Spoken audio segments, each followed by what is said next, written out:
नमस्कार दोस्तों, स्वागत करते हैं आपका हमारे चैनल एग्ज़ाम सभा में। और आज 18 जनवरी का करंट अफेयर लेके मैं आपके सामने उपस्थित हूँ। तो शुरू करते हैं आज का वीडियो। टू द पॉइंट पढ़ने की कोशिश करेंगे जो कि एग्जामिनेशन के लिहाज से महत्वपूर्ण हो।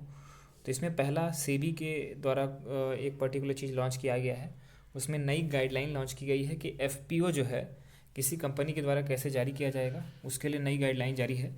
तो पहली बात ये समझिए कि एफपीओ क्या होता है कि फॉलो ऑन पब्लिक ऑफर। और देखो, ऐसा है कि मार्केटिंग की जितनी भी चीज़ें होती हैं उसको रेगुलेट करने का काम कौन करता है? सेबी करता है, ठीक है। अब ये जो सेबी है उस संस्था के द्वारा अभी हाल ही में रिलैक्स दिया गया है एक जो फ्रेमवर्क होता है एफपीओ के लिए। इसमें ये कहा गया है कि a move that will help promote to companies to raise fund more easily through their route this route. कहने का मतलब, जैसे मान लीजिए कोई भी कंपनी आपने स्टार्ट की है तो उसके लिए आपको फ़ंड चाहिए, पब्लिक फ़ंड चाहिए। तो उसके लिए कई तरीके होते हैं। जैसे कि आप किसी पर्टिकुलर बैंक से उधार ले सकते हैं, या फिर पब्लिक से मांग सकते हैं। पब्लिक के लिए आप एक क्या कहते हैं उसको, शेयर कहते हैं, तो शेयर निकाल करके, ठीक है, अपनी सिक्योरिटी को बेच बेच के शेयर निकाल करके उसको आप वहाँ पे फंड प्राप्त कर सकते हैं। तो ये इसी तरीके का एक माध्यम है FPO, follow on public offer, ठीक है। तो पहले इसमें क्या था कि 20% इन्वेस्टर को खुद लगाना पड़ता था, 80% वो आपका पब्लिक से ले सकता था। लेकिन अभी हाल ही में उसकी छूट दे दी गई है उसमें। So SEBI said that the relaxation would be available for those companies which are frequently trade on the stock exchange. SEBI ने कहा है कि ये जो आपका एफपीओ में छूट मिल रही है वो ऐसे कंपनियों को मिलेगी जिन्होंने स्टॉक एक्सचेंज में अपने को इनरोल्ड कराया है, उसके साथ में एटलीस्ट 3 ईयर तक उनका जो स्टॉक एक्सचेंज में रिलेटिवली जो फ्रीक्वेंसी है वो देखने को मिले। इसके साथ साथ में also such firm should have the redress 95% of investors complaint. और उन्होंने 95% इन्वेस्टर अगर कोई कंप्लेंट कर रहा है तो उसको सुना हो, ठीक है, उसकी कार्रवाई की हो। तो ऐसे संस्थाओं को आपका यहाँ पे फंड जो है उसमें फ़ंड प्राप्त करने के लिए कुछ सहूलियत दी जा सकती है। अभी अर्लियर जो था कि कोई भी प्रमोटर जो भी आपका एफपीओ निकालता था उसमें 20% उसको खुद को लगाना पड़ता था। ये मैंडेटरी था, लेकिन इस मैंडेशन को ख़त्म कर दिया गया है। अब उससे अधिक वो प्राप्त कर सकता है पब्लिक फंड से। नेक्स्ट है आपका, more than the half of the Indian army personnel seems to be the under the severe stress according to the finding of the study by the United Service Institute of India. अभी हाल ही में USI, United Service Institute of India के द्वारा एक सर्वे किया गया जिसमें ये पाया गया कि जितने भी इंडियन आर्मी के स्टाफ हैं, चाहे वो आपका अधिकारी हो, चाहे वो आपका नीचे लेवल के जवान हों, उन सभी पर्सनल्स में एक चीज़ देखी गई है कि उनका जो मेंटल स्ट्रेस है वो लगातार बढ़ता जा रहा है पिछले 2 दशकों से। इसके पीछे का रीज़न बताया जा रहा है। So the research was undertaken during 2019-20 by the A.K. Moore, Senior Research Fellow at the USI। USI में ए के मोर साहब हैं जो कि सीनियर रिसर्च फेलोशिप हैं, एसआरएफ हैं। उनके द्वारा ये आपका रिसर्च ऑर्गेनाइज कराई गई थी 2019 और 20 के बीच में, और उस रिसर्च में ये पर्टिकुलर रिजल्ट निकल के आ रहा है। So there have been significant increase in the stress level among the Indian Army personnel during the approximately last 2 decades due to the operational and the non-operational stressors। कहने का मतलब कि स्ट्रेस देने वाले बहुत से कारक हैं, जैसे कि उनकी ट्रेनिंग उस हिसाब से होती है, उस हार्श कंडीशन के हिसाब से होती है। जैसे कुछ लोग एंटी टेरर एक्टिविटी के लिए उनकी ट्रेनिंग होती है, लेकिन अब उनका ये जो ट्रेनिंग हुई है वो काम में नहीं आ रहा है, तो वो कहीं ना कहीं उनके दिमाग में उथल पुथल पैदा करता है। इस तरीके से चाहे वो ऑपरेशनल हो चाहे वो आपका नॉन ऑपरेशनल हो, तो इतने अलग अलग फैक्टर के द्वारा इंडियन आर्मी का जो स्ट्रेस लेवल है वो बढ़ा है। इस बात को मानना पड़ेगा, ठीक है, इस पर्टिकुलर लिस्ट के हिसाब से, इस पर्टिकुलर फ्रेमवर्क के हिसाब से। नेक्स्ट आपका है कि लीजेंडरी क्लासिकल म्यूजिकल जो आपका म्यूजिशियन थे जिनका नाम है उस्ताद गुलाम मुस्तफ़ा खान, उनकी मृत्यु हो गई है, 89 ईयर के थे। अब समझते हैं कि जो उस्ताद साहब थे, उस्ताद गुलाम मुस्तफ़ा खान साहब थे, 1931 से 2021, मतलब कि लगभग 89-90 साल के तक उनका जीवन काल रहा। Was an Indian classical musician. ये आपका भारतीय जो क्लासिकल म्यूजिक है उसका यहाँ पे प्रचार प्रसार उनके द्वारा किया गया है, और उनको कई अवार्ड भी मिले हैं, जैसे कि हिंदुस्तानी क्लासिकल म्यूजिकल ट्रेडिशन में वो आपका ठीक ठाक काम उन्होंने किया है। और belonging to the Rampur Sahaswan gharana से आपका बिलोंग करते हैं। तो और इनको कई अवार्ड मिले हैं, जैसे कि 1991 में पद्मश्री अवार्ड इनको दिया गया, और उसके बाद पद्म भूषण मिला 2006 में, पद्म विभूषण 2018 में इनको दिया गया। 2003 में इन्हें संगीत नाटक अकादमी अवार्ड से भी सम्मानित किया गया। तो ये उनके बारे में कुछ प्रमुख बातें थी। नेक्स्ट है कि अभी हाल ही में रसिया ने ओपन स्काई ट्रीटी एक जो आपका चल रहा था, तो उसको अभी अनाउंस कर दिया है कि उसको छोड़ेगा रसिया। इसके पहले अभी हाल ही नवंबर में यूएसए ने भी इसको छोड़ दिया था। तो हम थोड़ा सा ओपन स्काई ट्रीटी के बारे में समझते हैं। तो ओपन स्काई ट्रीटी जो है it went into the effect 2002। इसको सबसे शुरुआत में 1955 में अमेरिका के प्रेसिडेंट के द्वारा इसको अनाउंस किया गया था, या फिर इसको मतलब कि साइन करने के लिए कई कंट्रीज़ को बुलाया गया था। एक्चुअली ये क्या था कि वो इसलिए था, उस समय कोल्ड वॉर चल रहा था, मतलब कि जो भी आपका बड़े डेवलप्ड कंट्री थी उनके बीच में कहीं ना कहीं एक आपका ट्रेड को लेकर के, एक प्रभुत्व को लेकर के, एक इंटरनेशनल अपीयरेंस को लेकर के ट्रेड वॉर चल रहा था। तो उसको समाप्त करने के लिए अमेरिका के प्रेसिडेंट ने उसमें का हस्तक्षेप करते हुए एक नई योजना निकाली जिसमें ओपन स्काई ट्रीटी की बात चली। इसमें यह था कि आप क्या कर सकते हो कि जितने भी कंट्रीज में साइन करेगी तो उसमें क्या होगा कि एक शॉर्ट नोटिस के द्वारा वहाँ पे एक विमान जाएगा उनके देश में। 24 घंटा पहले आपको नोटिस देना पड़ेगा कि हाँ हम भेज रहे हैं। तो वो परस्पर जितने भी देश हैं, एक दूसरे के देश हैं, वो वहाँ पे जा करके निरीक्षण करेंगे कि क्या कोई आपका आतंकी गतिविधि या फिर वहाँ पे सैन्य तैयारी तो नहीं चल रही है। तो इसको लेकर के आपका एक ट्रीटी हुई थी, लेकिन अभी हाल ही में वो ट्रीटी समाप्त हो चुकी है। उसमें पहले नवंबर में अमेरिका ने इस बात को कहते हुए कि रशिया जो है कुछ क्षेत्रों में विमान को नहीं जाने देता है परीक्षण के लिए, इसलिए इसका यहाँ पे अमेरिका का रहने का कोई फ़ायदा नहीं है। ठीक उसी का जवाब देते हुए भी हाल ही में रशिया ने भी ओपन स्काई ट्रीटी को समाप्त कर दिया है, मतलब वहाँ से अलग हो गया है। It went into the effect 2002, ये तो आपका 2002 में इफेक्ट में आया था। इसमें 35 लोगों ने साइन किया है, 35 अलग अलग देशों ने। इसमें जो की प्लेयर हैं जैसे कि यूएस हो गया, रशिया हो गया, इसके साथ में कुछ नॉन रेटिफाइड मेंबर्स जैसे किर्गिस्तान है, इन्होंने भी यहाँ पर इसमें साइन किया है।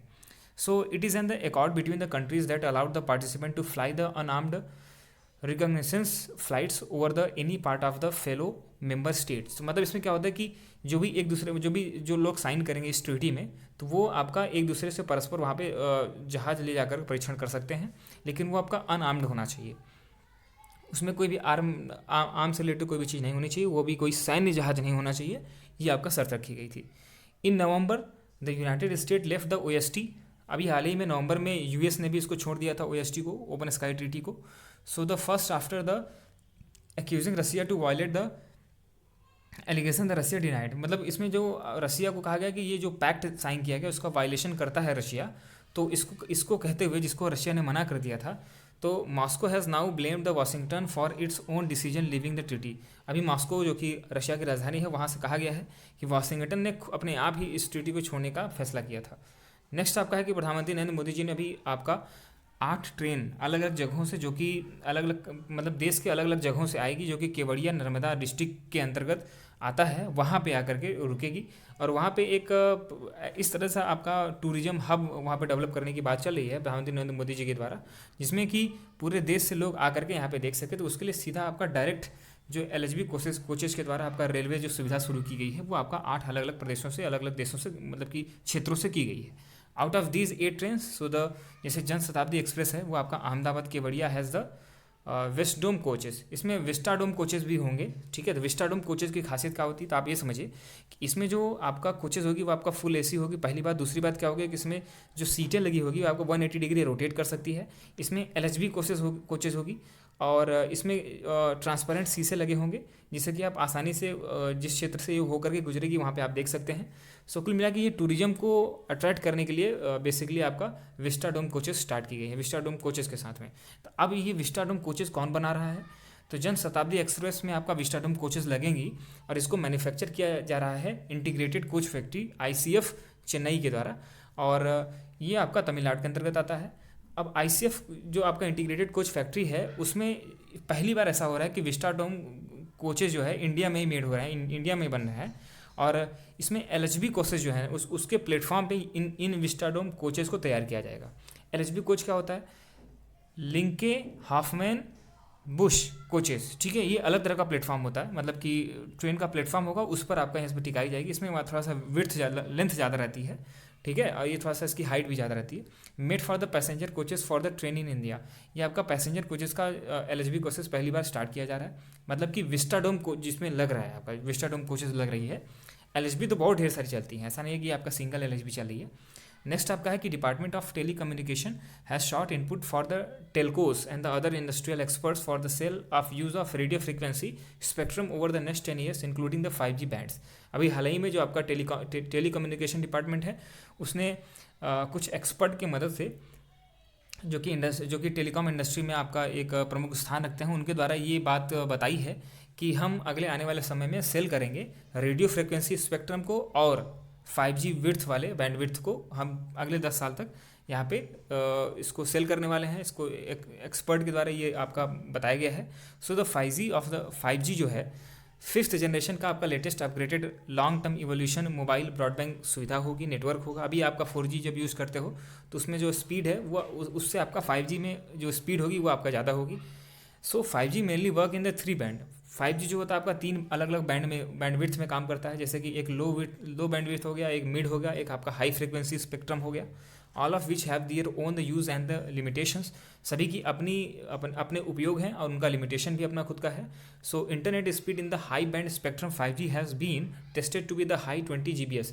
अभी अगर जैसे 5G आप इस्तेमाल करेंगे तो उसमें 20 मतलब गीगा बिट्स पर सेकेंड तक की स्पीड आपको मिलेगी, जो कि अभी 4G इस्तेमाल करने पर 1 Gbps मिलती है, मतलब 20 गुना ज़्यादा स्पीड बढ़ जाएगी।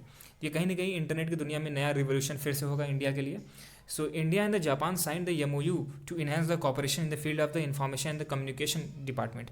अभी हाल ही में इंफॉर्मेशन एंड कम्युनिकेशन टेक्नोलॉजी के सेक्टर में हाल ही में जापान और इंडिया के बीच में एक MOU एक समझौता साइन हुआ है।